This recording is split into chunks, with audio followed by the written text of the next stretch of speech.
On parle d'une réunion militaire au plus haut niveau, d'une opération armée imminente. Et au cœur de cette tempête, il y a une nation qui est sur le point de s'effondrer. En ce moment même, il se passe quelque chose de vraiment crucial en Irak, et les ondes de choc pourraient bien redessiner toute la carte du Moyen-Orient.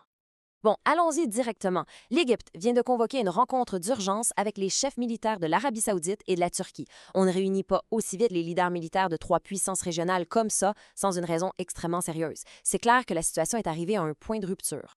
La question qu'on doit se poser, c'est pourquoi cette urgence?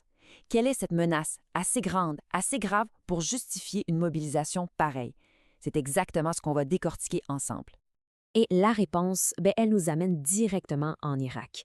Toute cette agitation, toute cette fébrilité diplomatique et militaire, ça se cristallise autour d'un seul pays qui est devenu le centre d'une confrontation avec des enjeux énormes.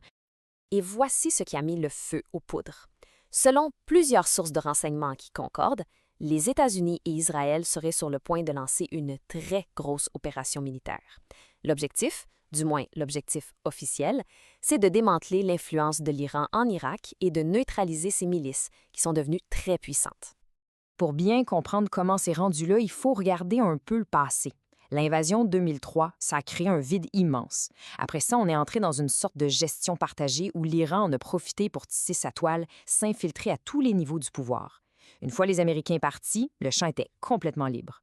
Mais le vrai tournant, le point de bascule, c'est la guerre en Ukraine. En soutenant la Russie, l'Iran n'est plus juste un adversaire pour l'Occident, c'est devenu une cible stratégique qu'il faut neutraliser.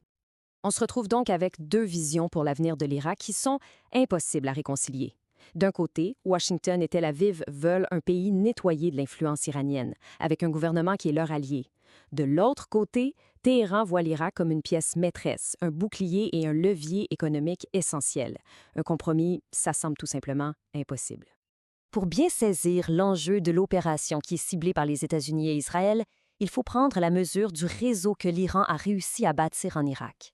Ce n'est pas juste une petite influence politique, là. On parle d'une véritable armée parallèle. Cette organisation, la Résistance islamique en Irak, c'est la vitrine officielle qui regroupe en fait des dizaines de groupes armés. C'est la structure de commandement de l'Iran sur le sol irakien. Ça leur permet de frapper fort tout en gardant une certaine distance, du moins en apparence. Et ça illustre vraiment bien l'étendue du problème. On ne parle pas de deux ou trois petits groupes isolés, on parle de dizaines de milices irakiennes qui sont très puissantes.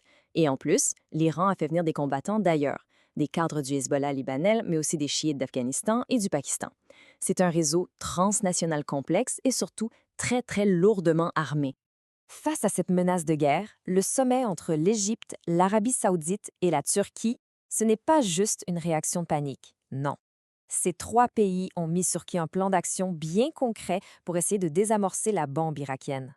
Ce qui est important de comprendre ici, c'est la logique derrière ce plan.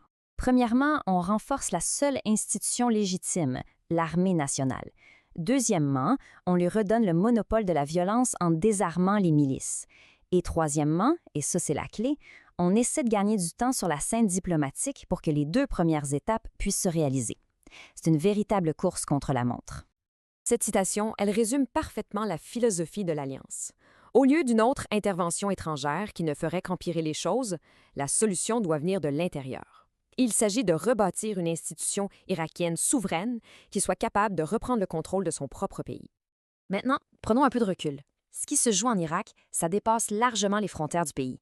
C'est l'équilibre de toute une région qui est en jeu, avec deux visions complètement opposées pour l'avenir. Les enjeux sont vraiment colossaux. D'un côté, si l'Iran sent qu'il perd le contrôle total, son plan B, ce serait de créer le chaos pour ensuite se tailler un mini-État chiite dans le sud et par le fait même s'assurer le contrôle de la majorité du pétrole. De l'autre côté, l'Alliance arabo-turque, elle, rêve d'un Irak stable, souverain, qui deviendrait un rempart et un pilier du monde arabe. Et comme si tout ça n'était pas assez compliqué, Washington vient ajouter un élément, disons, surprenant. Un nouvel envoyé spécial pour l'Irak vient d'être nommé. Mark Savia, un homme d'affaires irako-américain qui a fait fortune dans l'industrie légale du cannabis au Michigan. Le message que Savia a livré aux politiciens irakiens est d'une clarté brutale. En gros, oubliez les prochaines élections, ce n'est pas le peuple qui va décider, c'est Washington qui va choisir le président et le premier ministre. Et ce n'est pas tout. Les États-Unis exigent aussi le contrôle direct de tous les ministères les plus importants, défense, intérieur, finances et pétrole. C'est ni plus ni moins une mise sous tutelle qui n'ose pas dire son nom.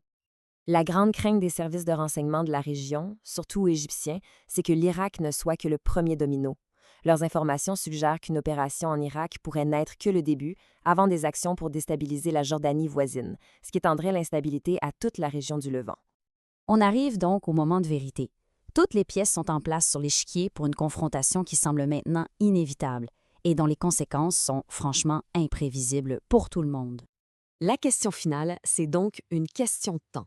Avec des élections prévues en Irak pour le 11 novembre, est-ce que l'alliance diplomatique peut gagner sa course contre la logique militaire? Est-ce que leur plan pour renforcer l'État irakien va donner des résultats assez vite avant que les frappes soient lancées? Les prochaines semaines vont être absolument déterminantes. Le sort de la région ne tient vraiment qu'à un fil.